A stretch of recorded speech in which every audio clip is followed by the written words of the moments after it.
maa ngi jégalu bu baax a baax baatu dëgg sama sëriñ maa ngi jégalu bu baax ci jël gi may jël kàddu njëkk la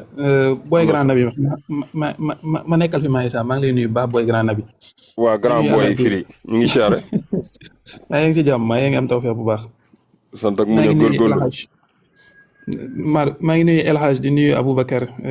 ci intervention boobu ñu doon des li nag li alaaji doon wax a ngi nii gis ngeen ko exactement. mu ngoog bii lañ fekk te lii ci àll bi la ko defee gis ngeen ko lan la doon wut ci àll bi ba jël lii gis ngeen kook daal lii tu vois gis ngeen ko mu ngoog ñu dem ayca demal ok bisimilah maa ngi leen nuyu bu baax a baax di nuyu mbokk yi nekk ci kaw ak yi nekk ci suuf yëpp sànq bi aywa sànq bi alhaj di liir maa ngi gis ko naan dafa doon wax naan ko alhaj ragalal yàlla mais da ngay gis ne bi muy defaat di récapituler li nga xamante ne moom la doon wax da ngay gisaat la même chose la waxaatoon ça veut dire que ne dafa tiim di riir léegi bu amee ko war a ragal yàlla mooy ki nga xam ne moo bind article bi mais pas alhaj tamit boppam loolu muy benn dëgg-dëgg parce que alhaj moom dafay ñëw di liir rek di la firil et yaakaar naa aussi itam journal yi amuñu jot nekk naan ñi ngi sosal ma Samba wala ñu ngi sosal ma Demba ci ay faits yoo xamante ne taxewu ci laalewu ci parce que yaakaar naa Sénégal moom ku nekk xam na diffamation te lii du garaaw ci pas-pasu wahabis et je défie quiconque kon ku ma mën a génneel fu Mouhamed Ibn Abdel Wahab xaree ak keneen ku dul jullit imaginez nit koo xamante ne yow say acte terror yëpp nga doon def ay jullit nga ko doon def mais defoo ko ku dul jullit sa attaque yi nga def yëpp ay jullit nga ko doon def kon bu fekkee dafa am ñoo xam ne dañoo ñëw ne dañoo topp sa daawa ñu gis aussi ñuy attaqué ay jullit loolu warta doon lu garaaw warta doon lu garaaw ko xam ci seen histoire ñoom seen jëm bopp xam histoire na ji xam ne lu tax daawa waxaabiya taxaw parce que yaakaar naa sëñ El Hadj li may wax sëñ El Hadj xam na ci dara ak sëñ Aboubacar Saoudia seen état bi nga xamante ne moom la ñuy wax Saoudia jëm boppam essayé nañ ko taxawal ko 3 fois 3e fois bi moo nekk ni ba léegi am na lu ñu tuddee ad dawla al saoudia al ula am na lu ñu tuddee ad dawla al saoudia al thaniya am na lu ñu tuddee ad daawa al saoudia al thalitha ad daawa al saoudia al thalitha moom mooy bi nga xamante ne Mouhamed Ibn Abdel Wahab ak Alu Saoud ñoom ñoo collaboré pour mën koo taxawal léegi kii yor wàllu diine ja di def li ko neex kii yor wàllu état bi di def li ko neex ma ngi noonu très bien ñoom ñaar ñu collaboré ngir mën a doxal mais beneen bi ma xam ne bëggoon naa koo kii nabi sérieusement démb dama ko gis jaajëf sëñ Abdou Salam demal démb dama ko gis mu xaw ma kii trop kan ma si ne woon faaw bu mu ñëwee naa la ko wax maanaam am na benn virus boo xam ne mi ngi ci biir TikTok bi ñu ngi koy bàyyi muy wax mi ngi propager ay propos yoo xamante ne peut-être dafay promouvoir li nga xamante ne ñoom ñooy Ismaïla Diallo merci mami par exemple kan la kooku naa bañ a tudd turam jar na ko ah jar na ko waa naa kii na P Mbay daal la tudd P Mbay waaw baax na yow après baax na ni nga ko defee baax na waaw P Mbay la dafay dem ci live ko kaasal ci jëmmi boppam ñu taalal ko live bi bàyyi ko muy wax démb man damaa déglu muy dem ba mu yàgg mu naan mu ne Ismaïla Diallo bi nga xamante ne dañ koy jàpp mu ne kooku li ma ko xamee mooy buy wax ci yàlla nee na yonent bi nee na rek lay wax xam naa ki ngay wax maanaam moo ngi noonu waaw ma ngoog waaw xam nga damaa nekk Sénégal moo tax bëgguma kii dëgg la ma ngoog am na solo loolu amul muskila mbaaya man maa ko wax.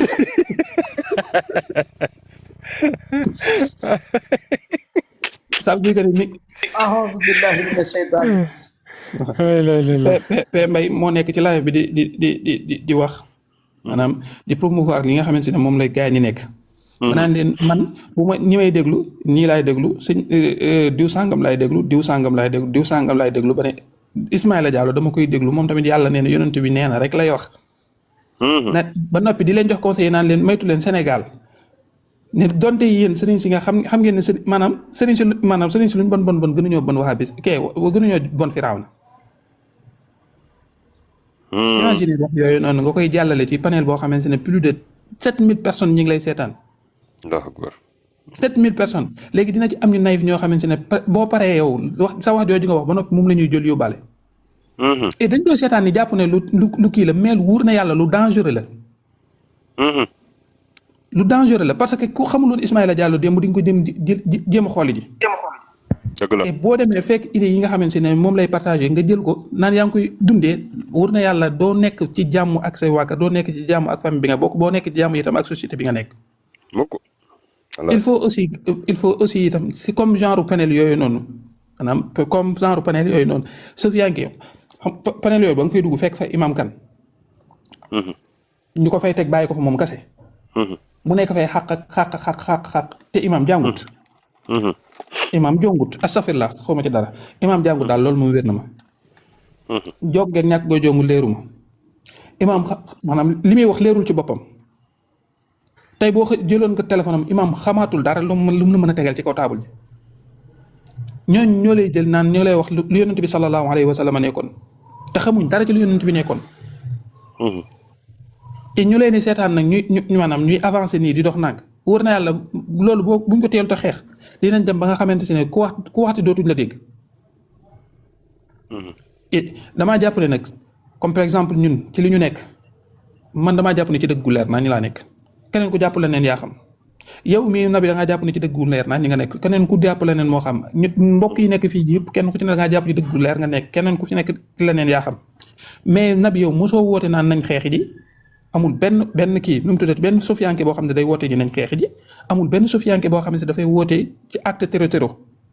Firmin balaa ngay continuer yow mii si commentaire yi naan lu tax Soufianke yi duñu waxtaanee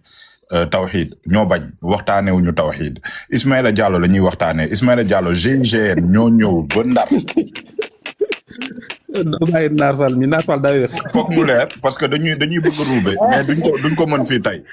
ñoo bañ ñun du ñu neex la ñuy waxtaanee tey Ismaïla Diallo la ñuy waxtaanee. Ismaïla Diallo la ñu fekk Ndar. maanaam waa police Ndar gendarmerie Ndar jàpp ko Aboubacar xaara gendarmerie Ndar jàpp ko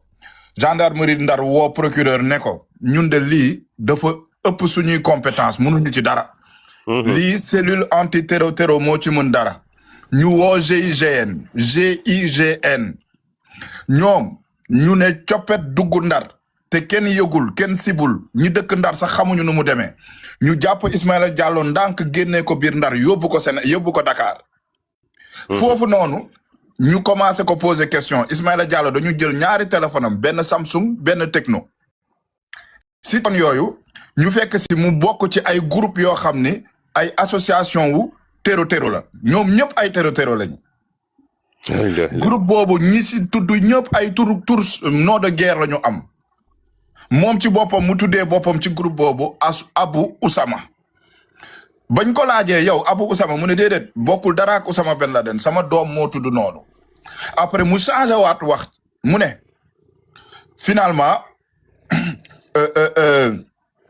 finalement moom Abu Usama boobu noonu da koy dàqale kek waajooju noonu Ben Laden nee na moom lu muy contre Sénégal mooy islaamu tarixa moom buggul islaamu tarixa voilà moom nee na day xeex islaamu tarixa Ismaïla Diallo nag dañu fekk ci ay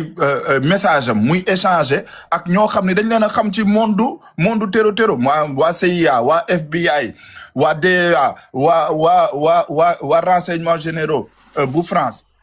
waa DGC ñoom dañoo xam ñii di waxtaan ak Ismaïla Diallo dañ ko xam kenn ci ñoom mi ngi tudd Assane Diène sénégalais la woon ab sénégalais boo xam ne bokk na ci jeunes yi nekk Sénégal du tuddee ko Abou Anaïs wala Abou Anas kooku moom lañ doon woowee le lion sénégalais moom jóge woon na Sénégal rallié Nigéria ak Libye moom nag 2015 lañ ko rey moom gaaynu Abdourahmane Mendy la woon moom mi ngi doon tuddee boppam Abu Elimine kooku tamit dañ kaa rey Libye ak keneen koo xam ne mi ngi tudd Abdallah Sine wala Abu Zeynab wala boog beneen turam bi Zayid Ba kooku turam dëgg-dëgg mi ngi tudd Assane Ba Ismaïla Diallo bañ ko laajee loolu mu ne ñii samay frère lañu samay axi saxiix axi fillah lañu mu ne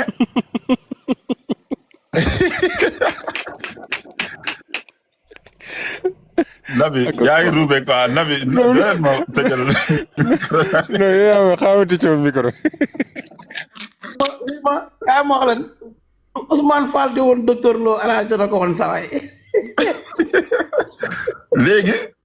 mu ne ñooñu armée libyenne ñoo leen rey armée libyenne ñu bon ñooñu ñoo leen rey waaye li gën a yéem pour enquêteurs yi mooy dafa am koo xam ni moom dafa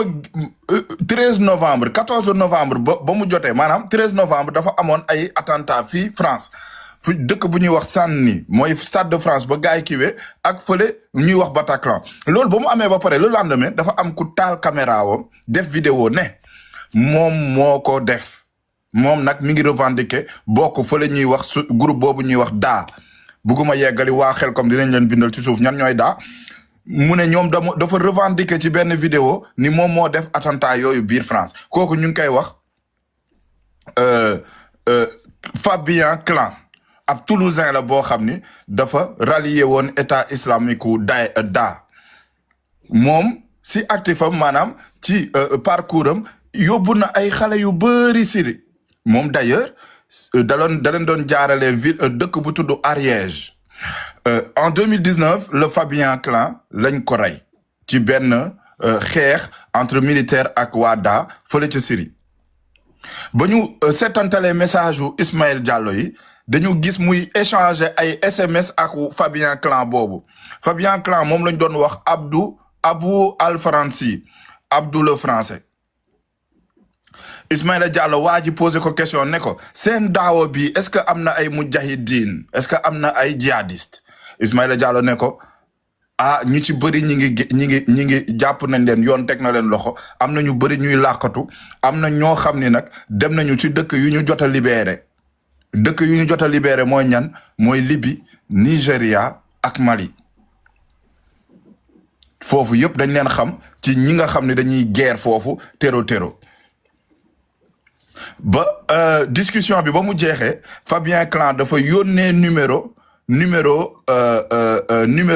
Ismaïla Diallo beneen numéro yónnee ko benn application boo xam ne jàpp nañu foofu noonu kenn du leen mën a di déglu bu ñuy wax ba ñu laajee Ismaïla Diallo loolu mu ne waaw man xam naa ni waa ji tero bu mag la xam naa ko mais man defuma dara léegi policiers yi waa Libération ñu ngi fàttali ni ñoom gendarme yi dañu dem perquisitionner këru Ismaïla Diallo dañ fa fekk ab téere buy jàngale naka ngay xaree méthode yi nga xam ni moom ngay teg pour mën a xare ñu fekk fa tamit ñaari tuba yu tërë yi yoo xam ni moom ngay sol ci désert bi lii la ñu jàppee Ismaïla maanaam dama leen ko synthétiser mais article bi dafa gudd bul ma laaj preuve yi laa la nekk di la wax ci olof nii man sénégalais yéem na ma daal demal gendarmerie war a GIGN ne leen ana seeni preuve nga xool yow Allahu akbar Ismaïla Diallo ne war naa leen képp ku takk ci moom képp ku doon bokk panel ak moom képp ku ko doon woo axi yaa ngi ci problème dugal nga sa bopp ci guuta ndax leer na instant yi nii lii mooy firndeel lan moo waral Alpha Ba bàyyi soutien boobu mu doon defal Masseck Sarr parce que Masseck Sarr ci boppam dafa lënkaloo nekk xarit ak Ismaïla Diallo kon day takkaale ci lii dañ koy soupçonné ni ñoom ñëpp dañu nekk ci association tero waxoon naa leen ca njëlbeen ma ne leen seen lii de da ngeen koy ñàkkal fayda yéen waxaabiye yi waaye lii du enquête gendarme enquête cellule anti-terror la waxoon naa leen ko dama amul woon ay firndeel loolu boobu maa ngi def spéculation waaye tey leer na nañ ni miti ni Ismaïla Diallo dukku ndaw ci yoonu tero moom mooy Abu Usama ci monde boobu maanaam moom ñi nga xam ne ñooy yónni ay booy ñuy dem di taal seen bopp di exploser seen bopp di rey ay nit ñooñu lay waxal directement moom moo taxawal daawawu Sénégal moo tax Ismaïla Diallo boo waxee daawa ñoom Alpha Ba image am mooy daawa bi moo tax saa buy wax ci daawa bi day wax man Abu Usama xam nga loolu mënoon na nëbb ni Abu Usama bi ci WhatsApp bi rek lay yem seeni groupe rek lay yem waaye da ko fësal ci internet bi loolu lu muy firndeel mooy que ay moroomam yi nga xam ne ñi ngi ci yeneen dëkk yi ñu ngi koy dégg te foog mu wane ni moom mi ngi continuer di daawa moo tax dérapage yu mu doon def tey bu ñu amee état islamique biir Sénégal dinaa def lii dinaa toj jumaawu Touba duma ci yam kese dinaa puub ci mimbar bu Touba lii la doon wax boobu mi ngi wane ni moom fii la bokk moom fii la bokk donc képp ku doon wax ak moom rek yow jàppal ni dinañ la woo si ne la kaay nga ñëw expliqué wonte ndax Ismaïla Diallo moom ligne défensive am bu mu teg nii wax dëgg yàlla maanaam xale sax du ko teg si kanamu juge ñu laaj la yow kii ku toll ni teru bu toll nii yow ngay wax ak moom nga ne waaw man defuma dara damay wax ak moom mais man defuma dara loolu noo ko mënee. yii bi dafaati ñoo ngi lay siyaare asalaamaaleykum siyaare naa leen sama sëriñ aleykum salaam wa rahmatullah gars yi dañoo xamee wutoon quoi dañoo xamee wut compte bi moo tax waaw compte bi ngir waa bitim réew la mbirum nasaraan laa ci bëgg a jàllale incha allah léegi nag mbir mi dafa am lu yéeme lu ci ne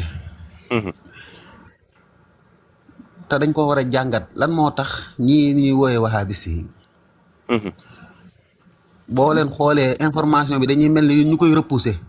sama gars yi abonné leen si compte Ibra Faty bi ngir yàlla moom doole waaye jàpp leen si. dañuy mel ni dañuy repousser information bi. te lii nii bu Ousmane Fall lañ fa taf daan ne daa bëggoon a yongu docteur Lo yongu ci olof baatu olof la. mooy nga rey nit te du ko yëg. boobaa nga yëgal ma dégg maa ngi yëgaat léegi. waaw incha allah. bu boobaa dañ koy gën di ko tasaare lu tax bu boobaa da leen arrangé moo tax. léegi nag li fi baat da expliqué ak maanaam yi fi jotoon a jaar yëpp ak ñenn ci ñoom ñi doon woote ci ñoom ba tey ñu ngi ci kaso bi comme mel ni ñoom Mass Joxaane moom ñu doon tudd. loolu ba tey du yee seenum xel parce que bëggu ñoo yeewu dañoo ne ci ak réer goo xam ne nii maanaam da leen a arrangé dafa mel ni. ñenn ñi ak réer la maanaam réerum ñàkk xam comme ki fi yéegoon léegi Maodo naan man góoma libération damaa bëgg ngeen jox ma si fa ngeen ko jëlee. moom institut journal bu toll noonu war ñeme naa jël lu toll diffamation bu toll nii te amul benn kii ñàkk bopp. da nga koy xool rek xam ne xelam mi dañ cee jaarale feeru paase gu tàng xam nga feeru tàng foo ko jaarale day maase. porteeru kii mbër mi moom was ci ne may leen ñu wax tuuti may leen ñu wax tuuti mel ni xoj moom boo ko may woon fi mu ne dafay nekk naan jeexu naa docteur la jeexal naa fi mu ne li dañu di xeeru fii bu paree du wax dara lu leer dañoo sonal nit ñi si ñi ndax dañoo soofee ba pare bëgguñoo dégg dëgg duñu wax dara lu am benn importance yi ne maanaam information bi au lieu ñu jàngat ko d'accord naa nga def supposition sax daan na lii de bu dee dëgg la warees naa teey bu dul dëgg nag man maa ngi abstenir ba baa ma ci am information yu gën a wóor mais déedéet dañ koy réfuter catégoriquement parce que seen mbokk la dal léegi nag noonu lay def ba musiba ñëw dal ci suñ kaw maanaam te kenn du jël say garde du jël say devant léegi nag lan la ci Soufiane kay war a taxawee mooy mbir mii dañ cee tudd Ismaïla mii mais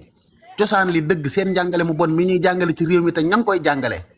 wahabis yi yéen nit ñi yéen ñuy déglu te am ay gone yuy jàngee ci ñoom ak yu dul jàngee ci ñoom wala yu leen di fréquenté xam leen ne téere bi ñuy njëkk a jàng bu ñuy dugg ci seen mbiri caaxaan yooyu usulu salaasa la tudd téere boo xam ne 20 pages la ca biir téere ba seenub sëriñ Mouhamad Ibn Abdul Wahab mi ñu fi doon tudd léegi nee na képp ku xettali koo ci nit yow ab yéefar nga xam nga luy xettali koo ci nit loolu Sëñ Tuubaa di def ci asiru naan axis nii xettali ma yónnent bi lay waxal de maanaam loolu Sëñ Tuubaa def seen sëriñ ñoom nee na ku ko def yéefar nga lan lañ wax Sëñ Tuubaa kon mooy dañoo gëm ne Sëñ Tuubaa du jullit ngeen baal ma ci wax ji parce que loolu la Sëñ Tuubaa gëm moom di ko def ñoom léegi imagine leen téere boobu la ñuy njëkk a jàng nga jàngaat beneen bi ci topp kitaabu tawhid ñu naan la maam Adama daa bokkaale yàlla léegi bu ku jiñ yónneent bokkaale dana fi bàyyi sama sëriñ dana fi bàyyi keneen beneen téere bi docteur Lo di jàngale ci jumaa ji ngeen di ko dégg muy sarxu sunna xam nga lu muy wax xaar ma taal sama caméra liiral leen li docteur Lo di jàngale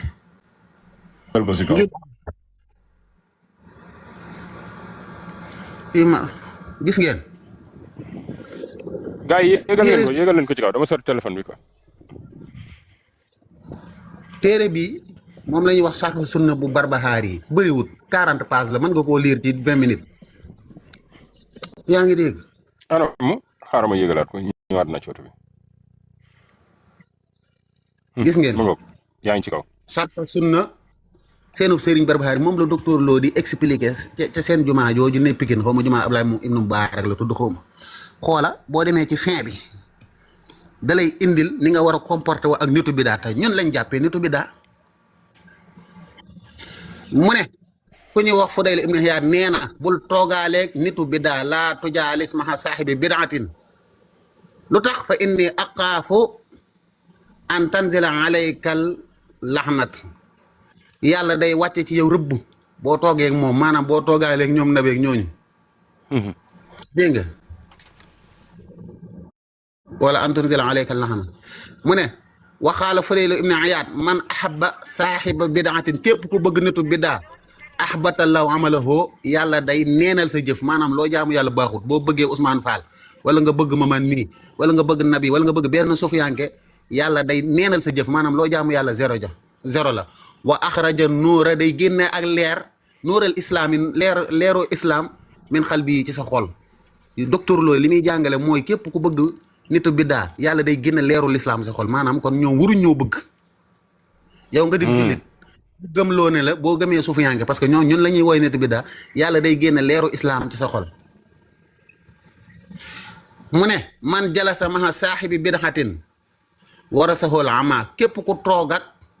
nitu biddaa yàlla dana la donnale ak ngumba dana la jox ak ngumba la lay jural loolu ci yàlla moo xam gumba xol lay doon wala gumba zahir rek waaye daal loolu la ko waxee mu ne iza ra'ayta saahiba bidaxatin boo toogeeg boo séenee nitu biddaa fii tarixin ci aw yoon nga dox ci mbedd ba gis nitu biddaa fa juz fii tarixin xëyrihi teggil nga jaar feneen. mais yow Ibra Faat li ngay lire nii lii kan moo ko bind fu mu nekk. moom la docteur Lo di jàngale ci jumaam jee ki ko bind am naa docteur Lo mooy jàngale lii téere bii waaw léegi nga gis gone am non sarxu sunna la tudd téere bii benn paa bu ñuy wax Barbahari ca jamono yu yàggee la mu gaañu na bu yàgg moo fi jiitu ñoom Ibnu Taymiya sax dégg seen téere yi musiba yii te kat waa ji ki bind téere bi dane ku ci weddi benn araf yow nitu bi daa nga maanaam téere bi boo ciy weddee benn waxuma la am moode benn lettre nga dingat ko ci borom téere bi dalaa téere xam nga ñoom dañuy wax naan yéen tarixa yi da ngeen naan suñ tarixa bi ko bàyyi nangam borom téere bi nee na ku ci weddi benn araf yow nitu caaxaan nga bi xanaa sang neew gisu ko léegi yow docteur di la jàngal ne te ñun la ñuy wax nitu bi daa boo dajeeg nit ci mbedd maanaam muy nitu bi daa jaaral ci feneen man xaw ma fan Sénégal danañ tegg ba xëy gaañu da nga gis ku jëm xombal tegg ba àgg ndar ku jëm xombal tegg ba àgg ndar ndax foo jaar nitu bi daa nga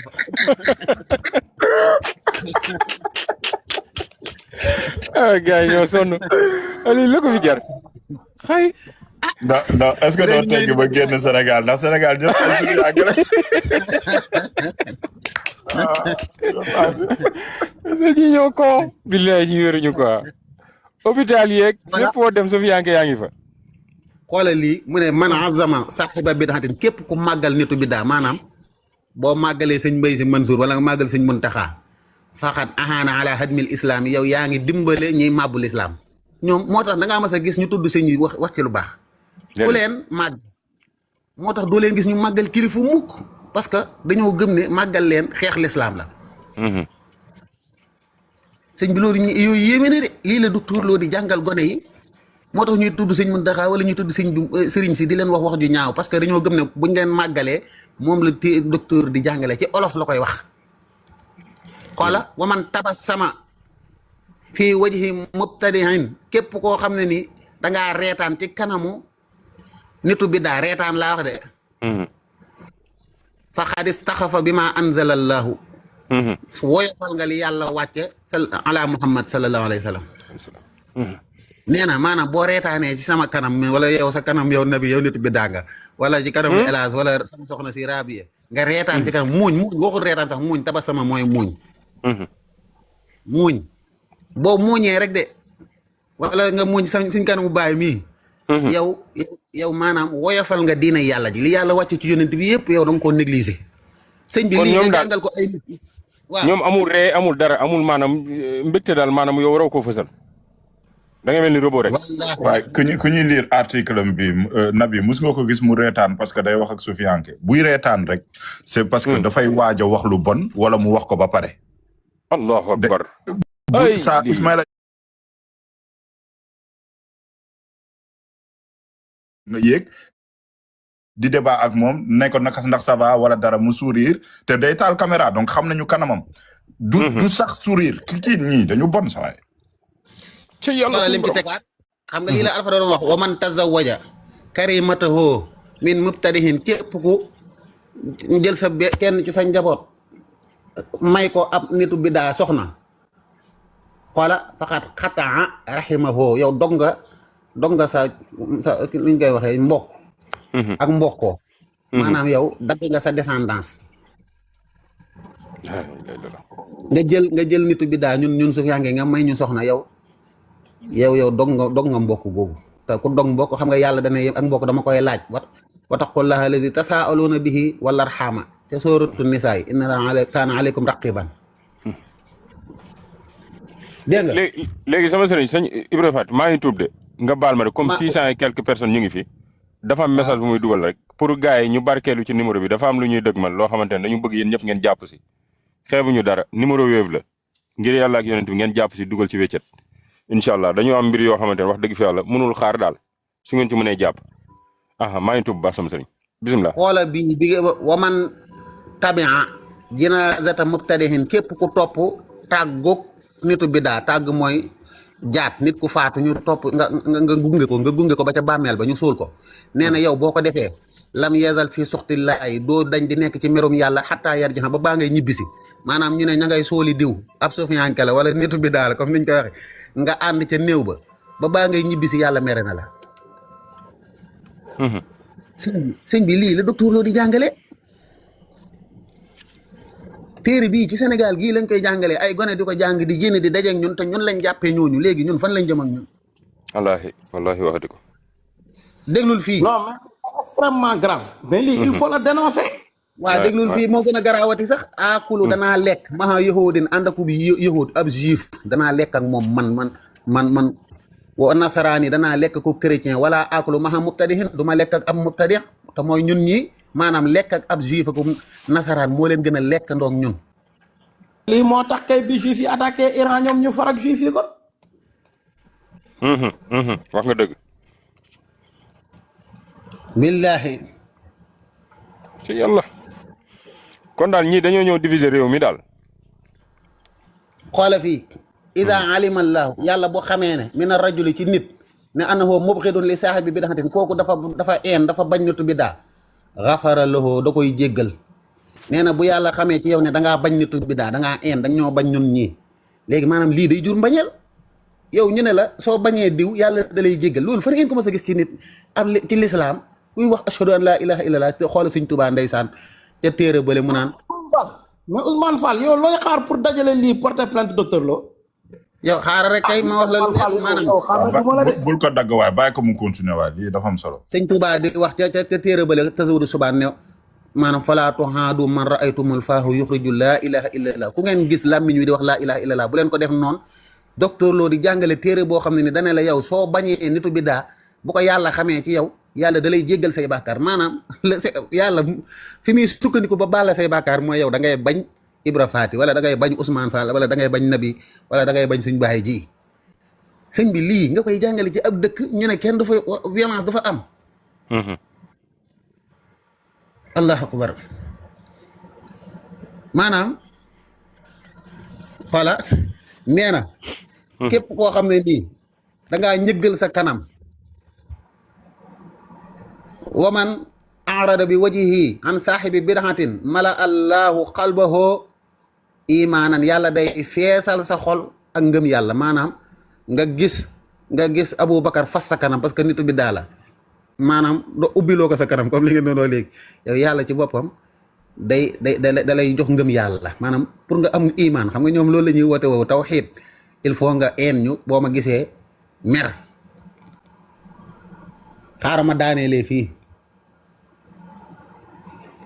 wa manin taxara képp ku gëdd doyadal maanaam nga fekk ni toroxal ko képp ku toroxal saaxiba bidaxati nitu bidaa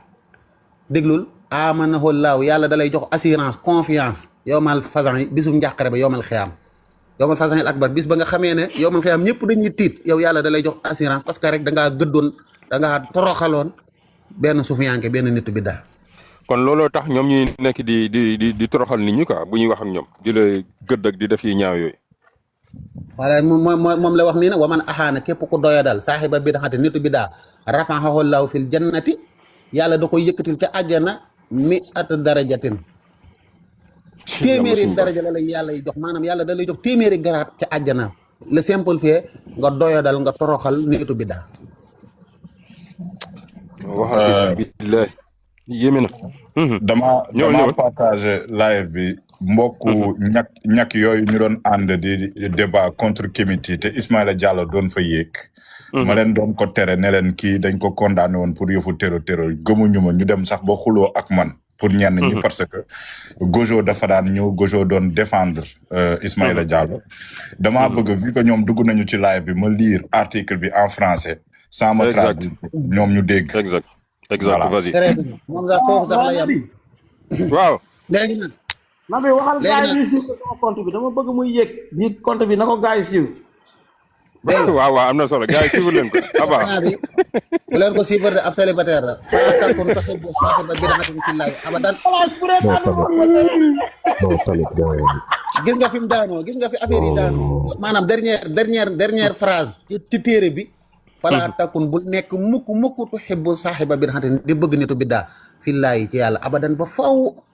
loolu mooy dernière bi maanaam bu ko bëgg mukk bu ñu ñoom seen dernier message kon ci téere bi gis nga fi la téere bi yam mu ngi nii fi nga bàyyi bul bëgg nitu biddaa ba àddunay tukki léegi ñan lañ jàppee nitu biddaa mooy ñun ak tarixa yi kon ñoom seen message leer na léegi nag lii boo ko bëggee développé nga ne damaa bëgg dem àjjana kon il faut ma toroxal nitu biddaa damaa bëgg yàlla yëkkati sama daraja il faut ma toroxal diw damaa bëgg naa mais loolu kon fan lañ jëm naa bàyyi hélas mu continuer incha allah su ma paree nag ñu leeral ndax lii nii maa ngi ciy bind proposition de loi assemblée nationale bu Sénégal léegi xam naa balaa Elhadji ñëw ma fàttaliwaat proposition de loi boobu proposition de loi boobu bi ngir téere bu mel noonu ak téere yi ma fi wax léegi comme usulu salaasa état bi assemblée nationale voté benn loi ñu surveiller ko xool li nga xam ne day tàqali réew mi indi violence ñu dindi ko wala ñu arrêté ko proposition de loi portant prévention et encadrement des enseignements religieux susceptibles de menacer la cohésion sociale kon proposition bi la de loi bi lan la saytu maanaam fagaru prévention ak encadrement maanaam léegi sëñ Ibra Faty waaw léegi damaa bëgg après maanaam nga ñëw ci loolu nga xam duñ la dog léegi ma bëggoon gars yi ñu kii rek vite fait après ma fàttali parce que lii may wax ni maanaam lu urgent la quoi mbokk mu ko yitew la te war nañ ci mën a taxaw mu gaaw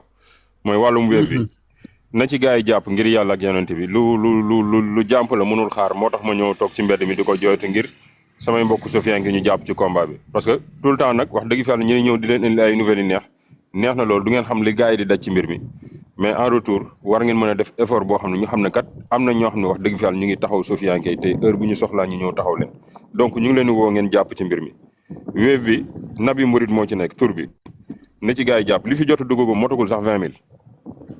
000 motu ko te war nañ ëppal loolu ngir yàlla ak yonent bi jàpp leen ci. dugal leen s'il vous plaît. voilà xam naa après ñu jox sama baay jantub dëgg bu ñëwee après ñu warale kàddu gi incha allah. compte bii nii da ngeen suivre compte bii nii may wax ak yéen. waaw ok kon avant da ngeen ko suivre yéen ñëpp. voilà mu ngi léegi ayca ñu jox sama baay jantub dëgg ñu ngi lay siyaara bu baax di la màggal di la tuubal. kilifa gi ñu ngi lay dalal. aleykum salaam wa rahmatullah. Nabi ñu ngi ziare ñëpp.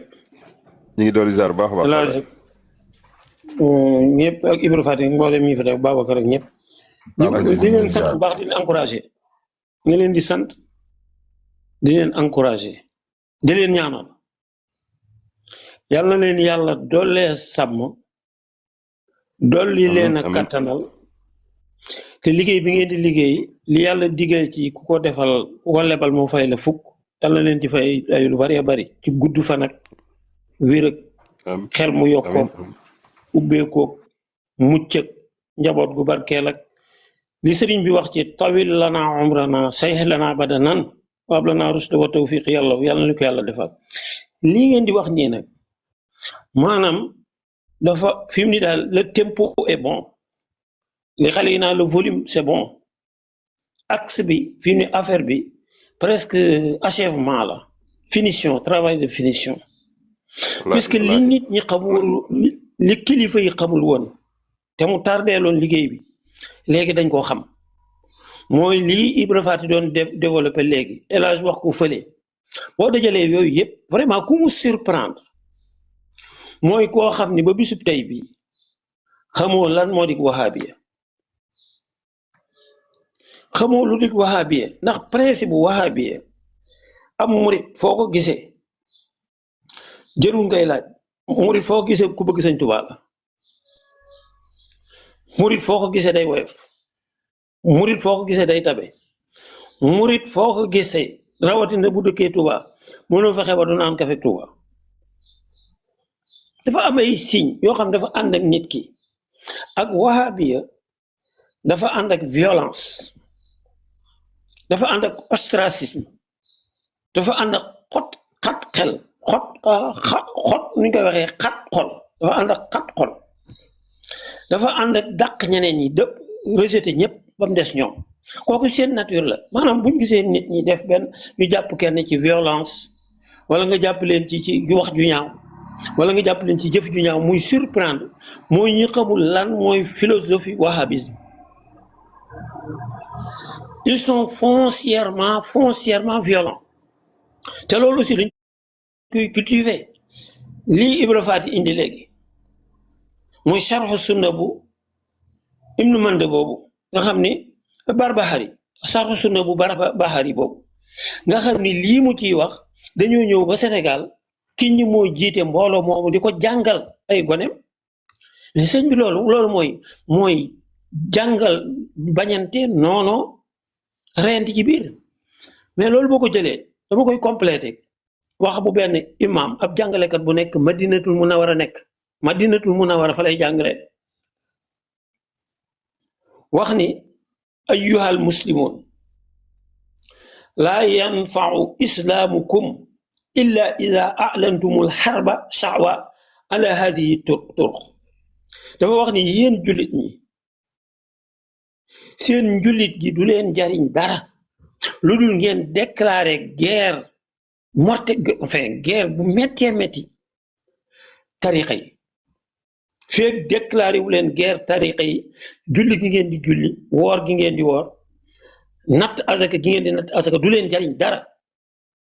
wa qadaytum alayha fa akhrajtumuha min bayni junubikum wa min qulubikum wa majalisikum wa mujami'ikum wa masajidikum wa zawayakum nee na leen fokk xaadir julli kii borom tariqa yi muy murit muy tijaan muy wala tariqa bu mu mën a doon da ngeen leen di génne ci seen ci yéen il faut les extraire il faut les chasser ci seen wet bu leen bokkati dëkk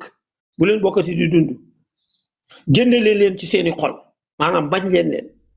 génne leen ci seen barabu toogukaay génne leen ci seeni daje génne leen ci seen jàkka yi génne leen ci seen zawaaya yi barab yi ngeen di jàngale xaarabuha qabla an tuxaaribu al yahud léegi tariqa yi ak waa tariqa xeex leen bala ngeen di xeex yahud yi waaye sëñ bi xoole bi idée koo ko mën a wax ci ab askan nga dem yow jël fi idéologie boobu nga xam ne dafa wax ni ñii moom il faut ñu jóge fi bala yéen ngeen jóge fi tant que xeexu leen ba effacé leen seen l'islam bi du leen jariñ dara mais sëñ bi ko nit kay boo ko yaree ci pas-pas bi ñu indi ko ci réew mi malheureusement c'est presque trop tard bi nga xamee ni kilifa yi ak ñu ëpp ci waa tariqa yi ren jii lañ door a jël conscience ni il faut se battre contre eux ren lañ ko alors que gone yi 5 ans 6 ans 7 ans 8 ans yéen a ngi ci terrain bi di défendre l'islam ba ren jii ñoom la ñuy door a def prise de conscience loolu mooy indi seen développement mais bu doon bi ñëpp jógoon nañ ñoom xam ni ñii ñuy yàq lañ bu doon affaire bi du yegg si fii mais ba léegi aussi il n'est jamais trop tard de bien faire léegi comme ñoom jóg nañ bokk si ci dafay gën a yombal mbir bi mais man recommandation bi may def toujours rek mooy gën leen a creuser xam-xam gi gën a creuser mbon gi te wane ko ci téere yeeg wax ji ni ñu safaanoog yoonu murit it defe naa Ibra Faty junj na ko sànq xam nga buñ naa bañ leen julit ñi xeex leen julit ñi noonu leen julit ñi dem ba ni boo tasee ku julit ci mbedd jàddal bu fekkee ne xam nga ni bokkul ci ñun Sëriñ Tuubaa moom wax wa agrina ya rabbana bil xidma lil muslimina abadan wa rahma yow yàlla def ma may njariñ di liggéeyal di dimbali di jàppale jullit ñi wajhal lahum fina hudan wa xayra wa kufum mina adan wa dayra defal ci nun yàlla fegal jullit ñi lu bon ak i mitit defal ci ñun yàlla di ci bëbbal njariñ jullit ñi wajhal defal jamia ixwati wa nasabi fi rahmatin yawma stiraati wajhal lana huna wa hasaza noonu la koy wahab lana makarimal axlaq daal di wajhal defal saqirana suñuy ndaw yu waqirul kabir ñuy respecté mag ñi wajal kabirana defal suñuy mag yuhinul li saqir wajal defal qulubana suñuy xol ala tawaadu di ñu bëggante xoola ki naa bañante leen Sëñ Tuubaa ñëw del contraire bi ni bien defal xulit yëpp ñu tàppoo bëggante bilaa tanaasuin wala taxaasuri bu ñu xëccoo bu ñu xeex wala taxaasumin wala tadaaburi bu nekk di xuloo bu nekk di foñante wala tabaaxutin wala tanaafuri bu ñu nekk di kiñaanante bu nekk di kenn ku ne di daw sa morom sëñ bi idée yii mooy idée yi l'islam bu wér lii la nit ñi waroon jàngale lii lañ fekk ci réew mi ñu nekk ci boo demee Tivaouane loolaa fa ne boo demee Kaolack loolaa fa ne boo demee Touba gii Serigne Touba lii la jàngale waaw yow réew moo xam ne ña nga fa fekk dañ naa déggoo leen ànd leen bëggante leen dimbalante leen tey suñ borom waxoon ne innamal mu'minuuna ixwatun fa aslihu bayna axawaykum taqwala léegi yow nga ñëw ni jullit ñi bañante leen noonoo leen ñëppay dem sawar et cetera donc nit ñi ñoo war a xam fu ak nite nekk wala ñuy wax l'islam bala ngay wax l'islam da ngay nekk nit ba pare ak nitoo di ko weesuwul ngay ñëw ci société naa mbëkkante leen rayante leen xeex leen dóorante leen contrairement à li Serigne Touba di woote donc dëgg gi mi ngi ci tasawuf l'islam li yonent bi jàngale mi ngi ci tasawuf bu fekkee nag yow da ngaa bëgg violence bëgg bañante bëgg noonoo bëgg xeex bëgg rayante ci askan demal bokk ci ñee ndax ñooña li ñuy jàngale dafa leer nañ Ibra Faty wax na ko léegi ci téere Barbahari bi mais boo demee ci téere al Majmuul Mufiid bii lii dafa yor boo demee ci usulu salaasa bi la boo demee ci Kashfu Shubuhaat boo demee ci kitaabu tawhid boo dem téere yi ñuy jàngale ñoom te ñoom ñu bind ko seen principe mooy ñun képp di jullit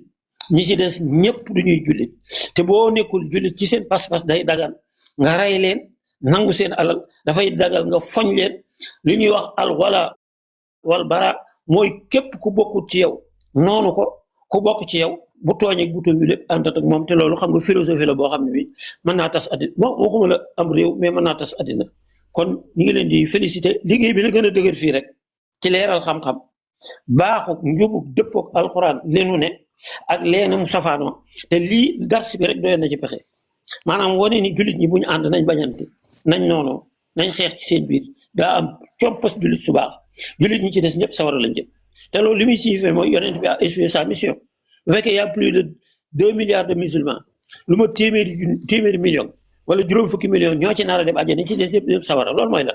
donc nit ñi nañ delloo si waat seen xel ñu ngi leen di encourager di leen féliciter vous êtes sur la bonne voie et le tempo est bon asalaamaaleykum wa rahmatullah aleykum salaam wa rahmatulah jërëjëf sa baay léegi gars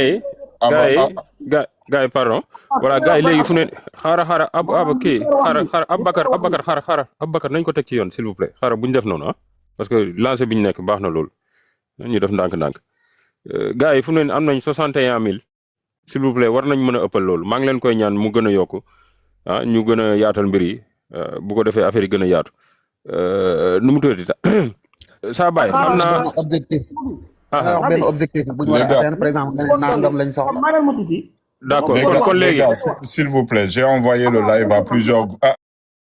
Attends, Aboubak. J'ai envoyé le live à plusieurs groupes d'individus qui ne comprennent pas le Wolof. Ils vont pas rester dans le live. Faut vraiment que je lise l'article en français pour qu'ils comprennent. Ils viennent tous petit à petit. Il y a Béni Islam qui est là. Béni Islam. Aboubak, s'il te plaît. Aboubacar defal nag Aboubacar xaral s'il te plaît. Vas-y, lis. Voilà. Ok. Mais ferme ton micro. Béni Islam, pour ceux qui connaissent pas, il fait partie du DR, Dawa dans la rue, DDR. Voilà, avec Oussas Diané. Donc ces gens-là, ils ont participé à des lives avec Ismaël Diallo. Et je suis venu dans ces lives-là pour leur dire justement que cet homme était un homme dangereux, qu'il avait un casier judiciaire long comme le bras là-bas au Sénégal, qu'il avait déjà été condamné pour terreau. Et beaucoup d'entre eux, certains m'ont cru, mais beaucoup d'entre eux ne m'ont pas cru. Parce qu'il y avait parmi eux un ami de Ismaël Diallo, que tout le monde connaît sur TikTok, il s'appelle Gojo, qui habite lui au Japon. Donc, il faut absolument que je lise l'article en français pour que les gens comprennent de quoi on parle. Béni Islam, j'espère que tu vas bien, mon frère. J'espère qu'il y a tout Ren Soninke. Bon, j'ai allumé juste la caméra pour vous montrer l'article, mais je pourrais pas le lire avec la caméra allumée. Voilà, l'article est là. Vous voyez? Donc, il est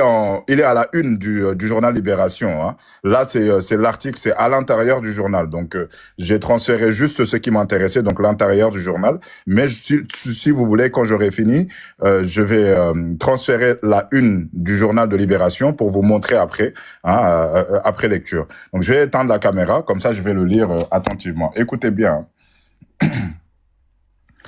Alors, sale temps pour Ismaël Diallo. Arrêté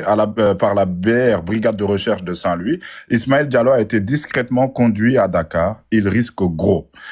C'est sous escorte du GIGN que Ismaël Diallo a été conduit jeudi à Dakar, déféré au parquet, compétent à la matière pour association de malfaiteurs en lien avec une organisation terreau, entente en vue de commettre un ou des actes terreau, participation à un groupe armé en vue de commettre un ou des actes terreau et apologie du terreau. Que s'est-il passé le 26 avril? En avril, d'une délégation judiciaire, dans l'affaire Masek Sarr, la brigade de recherche BR de Saint-Louis ont cueilli Ismaël Diallo visé dans un premier temps pour des faits d'association de malfaiteurs, diffusion de fausses nouvelles, insultes commises par le biais d'un support informatique, outrage au ministère de plusieurs cultes, mais diffamation envers la mémoire des morts. Interrogé par les enquêteurs, Ismaël Diallo a reconnu partiellement les faits qui lui sont reprochés en affirmant qu'il ne partageait pas les idéaux de l'islam confrérique. Relativement au discours violent tenu à l'égard des guides spirituels, il a essayé de contester, sans convaincre, les faits. Ismaël Diallo présenté au juge d'instruction du premier cabinet de Saint-Louis, puis placé sous mandat de dépôt. Les enquêteurs ont néanmoins commencé à exploiter le contenu de ces deux téléphones de marque Samsung et Tecno. C'est là que les gendarmes sont tombés sur des contenus explosifs avant de solliciter au magistrat instructeur l'extraction de Ismaël Diallo. Les éléments découverts ayant caractère terreau, le parquet de Dakar compétent à la matière est avisé. Dans un premier temps, les enquêteurs sont tombés sur un groupe WhatsApp avec plusieurs membres, tous portant des surnoms de guerre. Ismaël Diallo lui-même y est baptisé Abu Oussama al-Sénérali.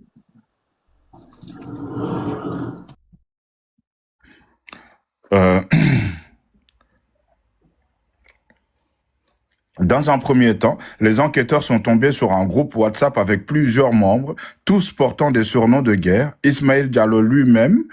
y est baptisé Abu Oussama al-Sénérali, qui renvoie à Abu Oussama du Sénégal. Plusieurs autres images de djihadistes dont Ben Laden ont été aussi retrouvées dans le téléphone de marque Samsung. Interpellé, Ismaël Diallo a prétendu que Oussama renvoie à un de ses fils. Ensuite, il est revenu sur ses propos, renseignant que leur surnom serait issu de leur position dans le groupe. Plus déterminant encore, l'un des anciens membres du groupe se trouve être Hassan Diène. Pour la petite histoire, Hassan Diène se faisait appeler Abu Anaïs ou le lion sénégalais. Il fait partie de cette vague de jeunes Sénégalais qui avaient rallié le Nigeria et la Libye courant 2015. Hassan Diène, alors proche de Abdourahmane Mendy, alias Abu Elimine, a été tué en Libye, tout comme les nommés Abdallah Sine dit Abu Zainab ou Zaïd Ba, de son vrai nom, Hassan Ba. Entendu, Ismaël Diallo admet que Hassan Diène fut son frère. Il a été et qu'il a été effectivement tué par l'armée libyenne, mais un autre nom qui a semé le sang en France est apparu dans l'enquête. Le 13 novembre 2015, Paris et Saint-Denis sont frappés par des attentats qui ont fait 130 morts. Le lendemain, un Français se présentant comme la voix de Daesh revendique l'attentat dans une vidéo. Les services de renseignement français établissent rapidement que derrière la voix de se cachait Fabien Clan, un Toulousain qui avait rallié l'État islamique à son actif. Plusieurs jeunes Français ont rejoint Daesh à travers la fameuse filière d'Artiga,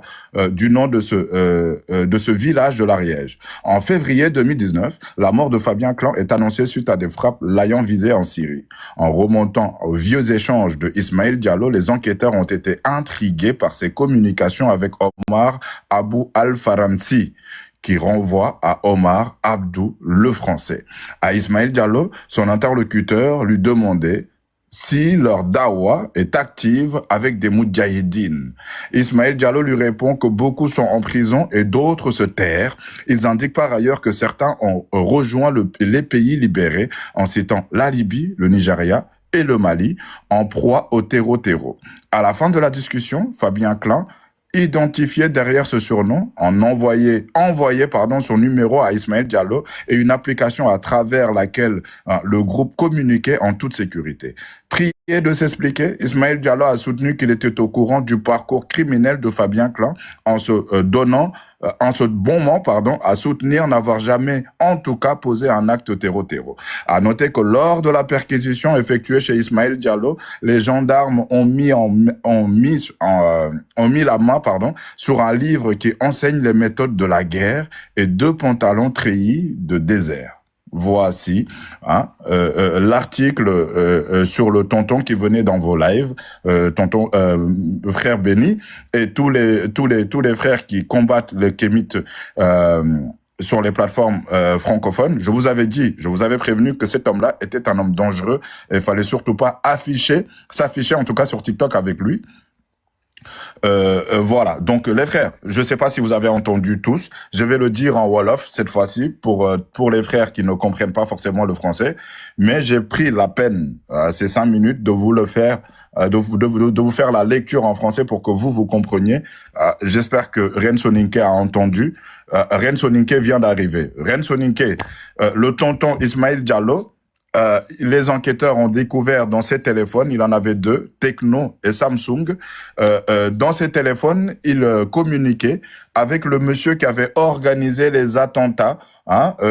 d'octobre 2015 en France, à Paris, à Saint-Denis, où il y avait eu 130 décédés. 130 morts exactement. Ismaël Diallo discutait avec cet homme lui a demandé « Est-ce que dans ton dawa, il y a des moudjahidines ?» Il lui dit « Oui, il y en a, mais beaucoup sont en prison, d'autres se cachent, ils se terrent, et plusieurs ont rejoint les pays qu'on a libérés, nous, la Libye, le Nigeria et le Mali. » Et on sait ce qui se passe dans ces pays-là.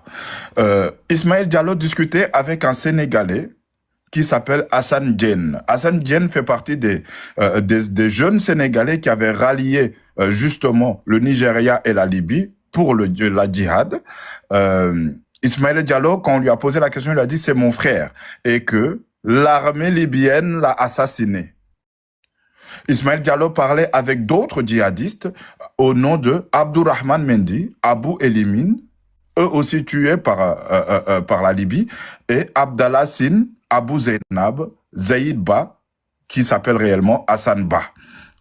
Voilà. Donc, quand on lui a posé la question, qu'est-ce qu'il reprochait justement à la religion musulmane sur le sol sénégalais, il a dit qu'il n'était pas d'accord justement avec la religion des Tourours, des tariqas qui étaient en place au Sénégal et qu'il n'était pas d'accord avec l'idéologie de ces confréries-là. Et du coup, mais il reniait le fait de les insulter. Et nous, on a des enregistrements, la police aussi a des enregistrements où Ismaël Diallo insultait littéralement tous les chefs de ces confréries-là. Pire encore, Ismaël Diallo, on l'a retrouvé dans plusieurs groupes hein, de djihadistes, et il se fait surnommer là-bas Abu Oussama al-Sénégali. Donc, Abu Oussama, le père d'Oussama du Sénégal. Quand on lui a posé la question, il a dit au départ que ça faisait écho au nom de son fils. Il a un fils qui s'appelle Oussama. Mais en réalité, ils ont découvert dans son téléphone Samsung qu'il avait des vidéos d'Oussama Ben Laden directement, hein, et d'autres vidéos de djihadistes. Et là encore, il était incapable de donner, hein, des explications claires sur les découvertes faites par les gendarmes dans son téléphone. Voilà un peu l'article sur lequel on s'est basé pour dire ce qu'on dit. Pire encore, quand ils ont fait la perquisition chez lui, ils ont découvert un bouquin, un livre, qui enseigne les méthodes de guerre, les méthodes de faire la djihad. Et ils ont retrouvé, hein, des habits de camouflage, hein, pour le désert. Donc 2 pantalons de treillis. Voici un peu l'homme en question avec qui vous discutiez sur TikTok. Je vous avais renseigné, je vous avais dit vraiment c'est un homme dangereux. Et quand je disais, moi, jamais de la vie je vais mentir pour plaire à qui que ce soit. Tout ce que je dis est fondé. Cet homme-là, en 2014, il avait été condamné à 2 ans de prison ferme pour apologie de terrorisme. À cette époque-là, vous ne le connaissiez pas, mais sur Facebook, il faisait des lives en ligne où il avait le drapeau de Daesh derrière lui. Il a un chevalier de Daesh qu'il porte régulièrement, et donc il est affilié directement à ces groupuscules de djihadistes, voilà. Et donc aujourd'hui,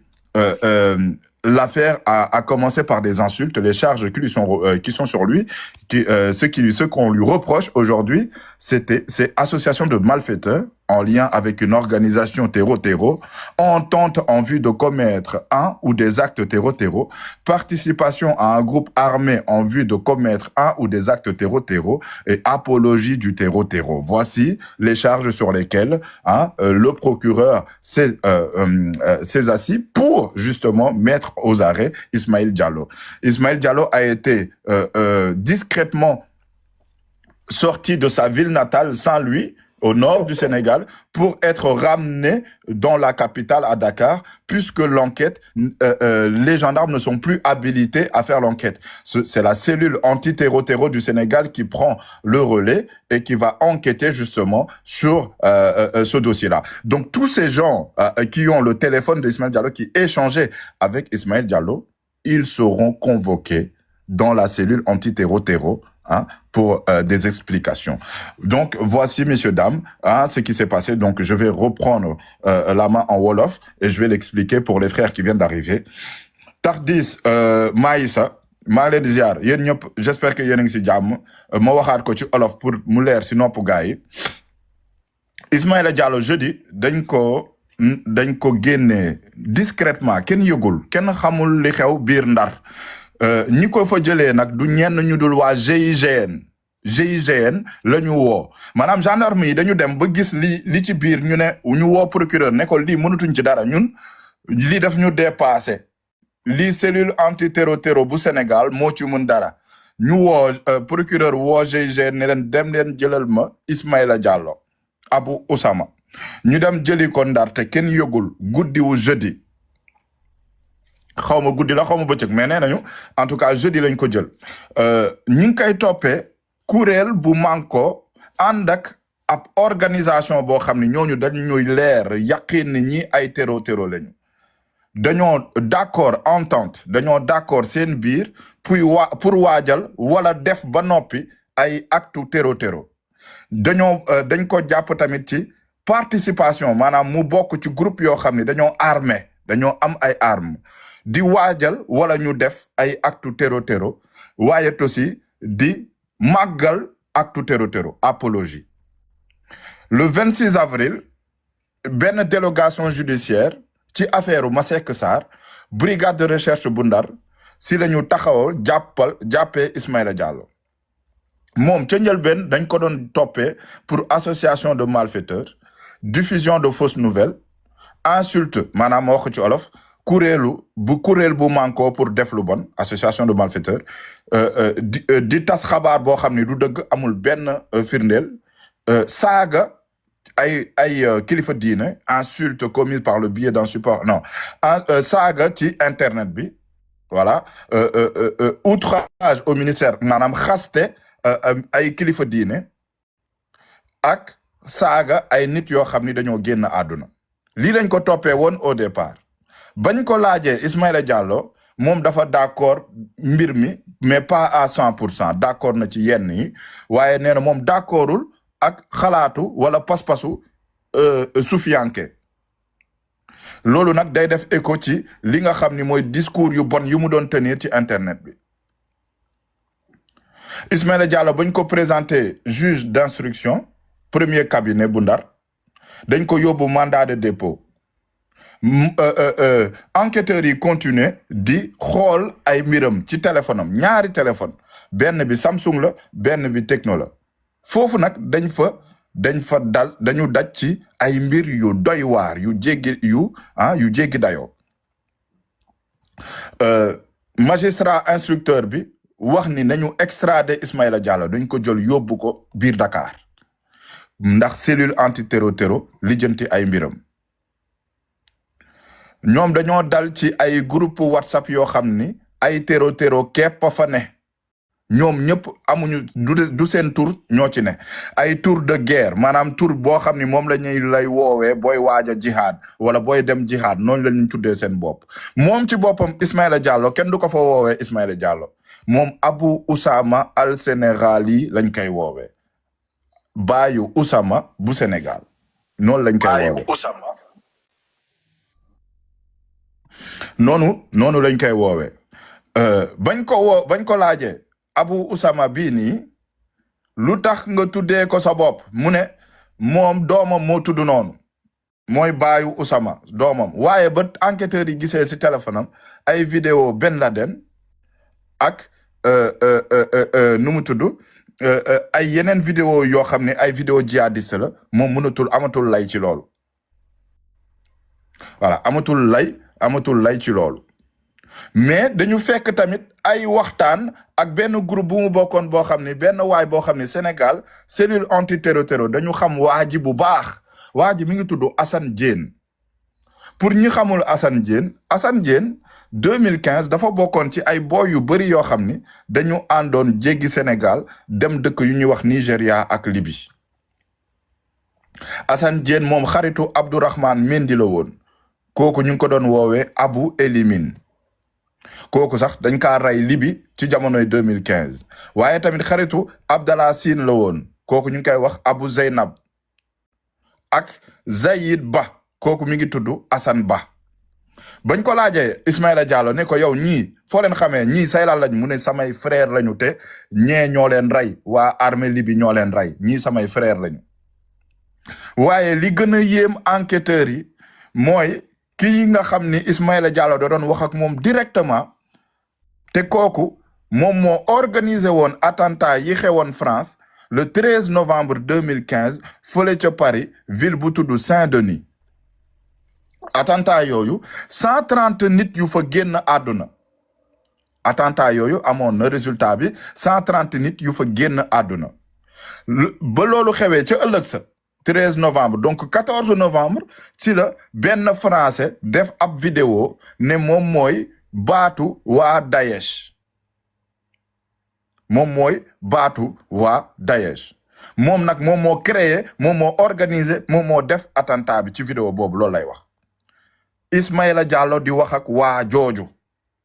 jooju mi ngi tudd Fabien Klein kooku Toulouse la dëkk moom dafa demoon rallié wu état islamique maanaam dafa demoon bokk ci état islamique u Syrie. tur yi xoolal tur yi quoi dégg nga. waaw vas-y. ci parcours am yóbbu na fa ay xale yu bëri ay xale Sénégal français yu bëri moom nag dafa nekkoon ci benn village bu nekk ci dëkk bu tudd Ariège village boobu Lartiga la tuddoon. D'ailleurs ñoom enquêteur tubaab bi filière Artiga lañ ko tuddee woon maanaam ay boy yuy jaar Artiga pour dem Syrie 2019 la ñu rey Fabien Klein ci ay xeex bu metti bu si diggante armée ak ay terror Ismaïla Diallo ak waa ji lii la ñu doon waxtaanee waa ji mi ngi tudd ci groupe bi Abou Al Faransi. Abou le français. Ismaïla Diallo waa ji da ko laaj ndax seen daawo bi am na ay mujahidin maanaam ay jihadiste yu actif yoo xam ne ñi ngi ci affaire yi nekk ci. tero Ismaïla Diallo saa bu tubaab ba mu ëpp mën ko tero waaw tero baal ma. mu ngoog am na ñoo xam ne pare nañ pour jaay seen bakket. voilà loolu moo gën a. waaw voilà mu ngoog. léegi Ismaïla Diallo ne ko am na de waaye ñu ci bëri ñi ngi prison jàpp nañ leen ñeneen ñi ngi laaxatu il se terre am na sa tamit ñoo xam ni dañoo daw génn dëkk bi dem si dëkk yi nga xam ni ñun ñoo leen libéré dëkk yu ñu libéré ñun mooy ñan la Libye fële ca Libye le Nigeria ak Mali te ñun ñëpp xam nañu foofu lu fa xew ba discussion bi jeexee Fabien Clan mooy Abou Al Faransi boobu créé woon attentat yi 13 novembre 2015 dafa yónnee beneen numéro Ismaïla Diallo yónnee ko beneen application pour ñoom ñaar ñu mën a waxtaan foofu ndax kenn du leen mettre sous écoute Ismaïla Diallo bañ ko waxee mu expliquer loolu nee na moom xam na ni waa ji téro bu ñàng la bu yéeme sax waaye man de Ismaïla Diallo defuma dara man Ismaïla Diallo defuma dara mais xam naa ni kii daal kii ñëpp ko xam ci monde bi ci lii di wax ni mooy téro bañ ko perquisi ba ñu demee këram nag Ismaïla Diallo dañ fa fekk ab téere buy jàngale naka ngay defee naka ngay jëlee ay bakkanu nit naka ngay defee jihad daal waaw ay méthodes yu yéeme ay téere boo xam ni loolu lay jàngale ñu fekk ci këram ay pantalon ay tubay yoo xam ni moom ngay sol tuba yu tëré yi boo nekkee ci désert bi maanaam ca njëlbeen Ismaïla Diallo dañ ko jàpp pour saaga waaye ba ñu commencé enquête gis nañu ni ñun ab téro la ñu amal affaire lii mooy xibaar yi nga xam ne Libération indi na ko tey ñu koy wax ci pour Ismaïla Diallo lii nag day takk ci Masseck Sarr day takk ci Alpha Ba day takk ci Baylo day takk ci Gojo day takk ci képp ku doon ànd ak Ismaïla Diallo di wax ak moom naan ko axi saxiix axi filla di partager ak moom live d'accord ak moom ci idéologie am boobu voilà gars yi. voilà mu ngi noonu photo bi El Hadj doon wax léegi tërëy bi mu doon wax mooy lii kii Ismaïla Diallo moom ci boppam la. lii ci àll bi la nekk xamuñu nag exact fan la xamuñu lu mu fa doon wut yii maanaam photo bu maanaam ni case bi ñi fi nekk moo tax mënut a leer carrément mais su mënoon leer di ngeen ko gis xam ne maanaam li mu doon liir li mu doon wax doonul loo xam ne dañ koo sos te lii yàgg na ko photo avant ñu koy jàpp donc lii gars yi wax noonu ci journal bi li am la doonul lu ñu créé doonul loo xam ne dañ ko koy sosal lii Libération wax moom lay liir encore une fois kon.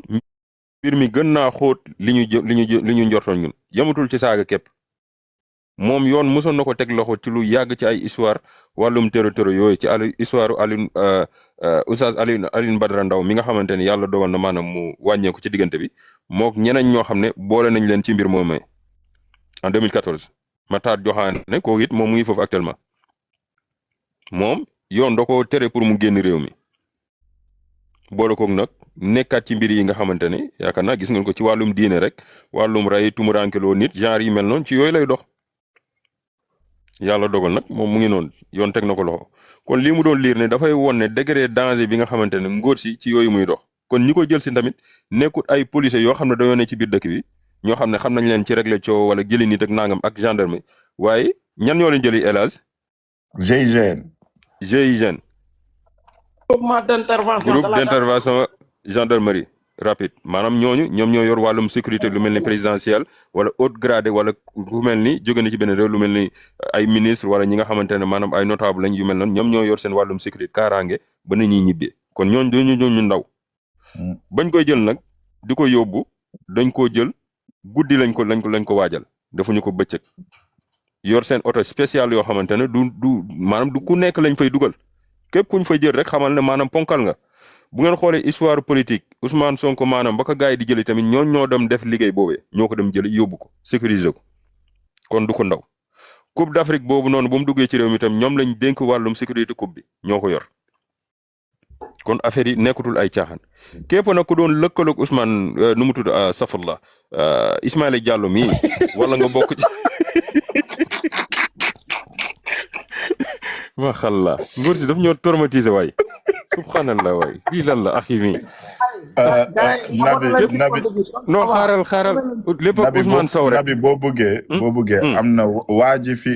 Ismaïla Diallo menacé woon ne ko dama lay rendi sax deret dagan na ma mi ngi si live bi surtout Gelawaar la tudd surtout Gelawaar yéegal la témoigner loolu voilà da nga ko yéegal après mu wax ci day yéeg voilà parce que lii lépp ak Ousmane Sow moo indi problème yi yëpp Ismaïla Diallo nag foo ngeen comprendre maanaam képp ku mu doon lëkkalool képp ku nekkoon ci wàllum wahabiya foo mënti nekk nag na la xam ne yow yaa ngi ci viseur xaaral ma wàcc kooku yëg def témoignage amul benn problème dégg nga. moo la gënal waaw am na solo waaw góor waay après nañ la jëlaat incha allah. ma ngoog maa ngi leen di ñaan dama sama message rek mooy gars yi affaire yi dafa yegg foo xamante ne fi mu toll nii képp koo xamante ni yaa ngi si biir TikTok bi di daawa di saaga di mbirti di wax lu la neex ak géopolitique bi xew nii affaire yi xew nii Mali tout ça là instant nii pour man gars yi ils sont très conscients que ak seen daawa boobu lay commencé di yéeg di am level ba mujj bi xam nga affaire bi mu ngi leen ëpp doole donc képp ku ci nekk am nga contact ak Ismaïla Diallo di yuuxu di mbirti parel loolu laa am lu may wax asalaamaaleykum. waaw góor waay am na solo jërëjëf sama sëriñ donc affaire bi. danger bi mu ngi noonu léegi nag bu leen neexee mun ngeen konne li ngeen doon def ngeen def ko ngeen konne di taal seen panel di def seen yëfi dof Masek xam nañ ko am na link ak Ismaïla Diallo Alpha Ba noonu keneen ak keneen noonu te mbir mi yemul fii gis nañ nag seen paa boobu nga xam ne moom day ubbi jàkkam toog fen ba mu neex mu tëjaat bu nu jàkkam demaat yoonam Omar Sall gis nga ko noonu lay def docteur Lo gisagu leen ko mu wax de gisagu leen ko mu wax parce que comprendre na li nekk ci ginnaaw musta d'accord ak booy nag ci li ñu nekk xëy na donte que ne bind na fi téere saaga def yi muy def jël booy influencé leen depuis boobu léegi waxut waaye xam na fu mu toll nii lii fu mu jëm fan la te réew mi mënut a nekk ci crise ñu bëgg a jël leneen di ko fi woo mënul nekk gis ngeen li xew actuellement Mali Bamako dugg defal liñ fay def kon soreetuñu Sénégal léegi nag lii ñuy wax waxuñu fi ngir nekk di waxantoog nangam lii mooy suñu sécurité réew ñii yematuñ ci wàllum tarixa waaye dañoo ñëw ngir bëgg a lor nit ñi. kii nag moom kele la ba nga xamante ne maanaam ku ko jàpp bàyyi nga bëndi ku ko bàyyi nga bëndi aba tëjal sa micro ab bëndi bu mag la waxa bis képp ku fa nekk ab bëndi nga il faut que ça soit clair de du caaxaan nag. surtout Gelawaar ak yi noonu surtout Gelawaar. voilà mu ngi noonu dalal ko hélas dalal ko. surtout Gelawaar yaa ngi fi.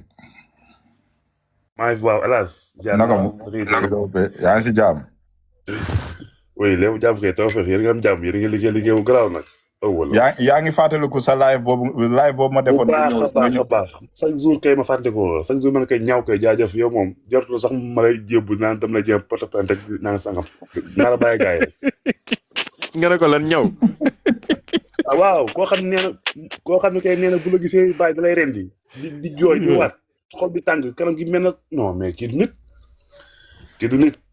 pour ñu comprendre surtout Gelawaar pour des raisons qui lui sont propres moom ci gis-gisam dafa génn ci diine islam man ma taal live ne ceddo yi kémiti man da awma problème ak ñoom dama bëgg ñu débat ci calme moom mu def demande yéeg ñuy waxtaan live bu 300 personnes Ismaïla Diallo yéeg ci live boobu tëj micro surtout Gelawaar xaw ma lan la ma doon wax Ismaïla Diallo ubbi micro ne moom du wax ak surtout Gelawaar ndax murtad la léegi surtout Gelawaar ne ko mais man léegi lan mooy sa problème ak man mu ne ko yow sa deret daf ma lew wax ma foo nekk